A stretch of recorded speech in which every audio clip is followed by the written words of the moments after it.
കേക്കിൻ്റെ ഏതൊരു variety model കണ്ടെങ്കിൽ അത് ട്രൈ ചെയ്തൊക്കെ എനിക്ക് ഭയങ്കര ഇൻട്രസ്റ്റ് ആണ്. പ്രത്യേകിച്ച് ടഫ് മോഡൽസ് അങ്ങനെ ചെയ്യുന്നതിലൊന്നാണ് ഇത്. ഇപ്പോൾ ട്രെൻഡിങ് ആയിക്കൊണ്ടിരിക്കുന്ന ടോപ്പ് ഫോർവേഡ് കേക്ക്. ഇതെൻ്റെ ഇത്താൻ്റെ ബർത്ത്ഡേക്ക് ചെയ്യുന്ന കേക്കാണ്. അപ്പോൾ ഇതിൽ നിന്ന് ട്രൈ ചെയ്തൊക്കെയാണെന്ന് വിചാരിച്ച്.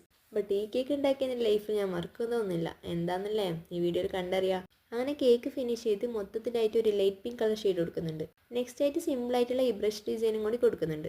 ഈ ടോപ്പ് ഫോർവേഡ് കേക്ക് ചെയ്യുമ്പോൾ പ്രത്യേകം ശ്രദ്ധിക്കേണ്ട കാര്യമാണ് ഇത് ഫ്രിഡ്ജ് വെച്ച് നന്നായി സെറ്റ് ചെയ്തതിനു ശേഷം മാത്രമേ ഇത് കട്ട് ചെയ്യാൻ പാടുള്ളൂ. ഇല്ലെങ്കിൽ നല്ല പണി കിട്ടും. അനുപമേ ഗുരു അങ്ങനെ പണിയിട്ട ആളാണ് ഞാനും. ഇതെനിക്ക് കേക്ക് ചെയ്യുന്നതിന് മുമ്പേ അറിയുന്ന കാര്യമാണ്. ബട്ട് പൊരുക്കായതുകൊണ്ട് തന്നെ അധികം സെറ്റാവാതെ ഞാൻ ഈ കേക്ക് ചെയ്യാൻ തുടങ്ങി. കേക്ക് കട്ട് ചെയ്ത് നിവർത്തി വെക്കും വരെ ഒക്കെയാണ്. പിന്നെ എല്ലാം പെട്ടെന്നായിരുന്നു. ആ കട്ട് ചെയ്ത് വെച്ച കേക്കിൻ്റെ പീസും കൂടി ബാക്കിലേക്ക് വെച്ച് സെറ്റ് ചെയ്യുന്നുണ്ട്. സെറ്റ് ചെയ്തതിനു ശേഷം മൊത്തത്തിൽ കയ്യിൽ നിന്ന് കേക്കിനെ പിടിച്ചിട്ട് നിൽക്കണ്ടേ, കേക്ക് ഇങ്ങോട്ടൊന്നും ഇല്ലാതെ പോന്നു. എൻ്റെ അവസ്ഥ കണ്ടിട്ട് പോരെയെന്ന് ഉമ്മ അനിയെത്തി എല്ലാവരും കിടന്ന് പരിശ്രമിച്ചിട്ടും ഒരു രക്ഷയില്ല. പിന്നെ കേക്കിനോട് ഒരു യുദ്ധമായിരുന്നു. മര്യാദയ്ക്ക് ഫ്രിഡ്ജ് വെച്ച് സെറ്റ് ആയതിനു ശേഷം കേക്ക് എടുത്താൽ മതിയായിരുന്നില്ലേ. ഓവർ ആവശ്യം കാണിച്ചാൽ ഇങ്ങനെ ഇരിക്കും. ഇപ്പം ഞാനിങ്ങനെല്ലാം ചെയ്യുന്നുണ്ടെങ്കിൽ ആ ടൈം ഞാൻ വെച്ചൊരു ടെൻഷനുണ്ട്.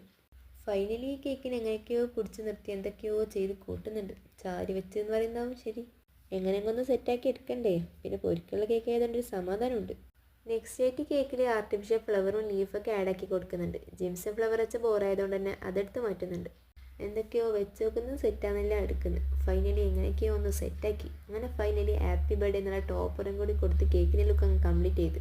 കുറേ ഹോം ബേക്കേഴ്സിൻ്റെ ഫ്ലോപ്പ് കഥ ഞാൻ കേട്ടിട്ടുണ്ടെങ്കിലും എൻ്റെ ബേക്കിംഗ് ലൈഫിൽ ഇത് ആദ്യത്തെ എക്സ്പീരിയൻസ് ആണ്. ഈ കേക്ക് ഉണ്ടാക്കിയിട്ട് 1.5 മാസം ആവാനായി. ബട്ട് ഇപ്പോഴാണ് ഈ വീഡിയോ അപ്ലോഡ് ചെയ്യുന്നുള്ളത്. എല്ലാവരും സബ്സ്ക്രൈബ് ചെയ്ത് സപ്പോർട്ട് ചെയ്യാം. അപ്പോൾ ഓക്കെ.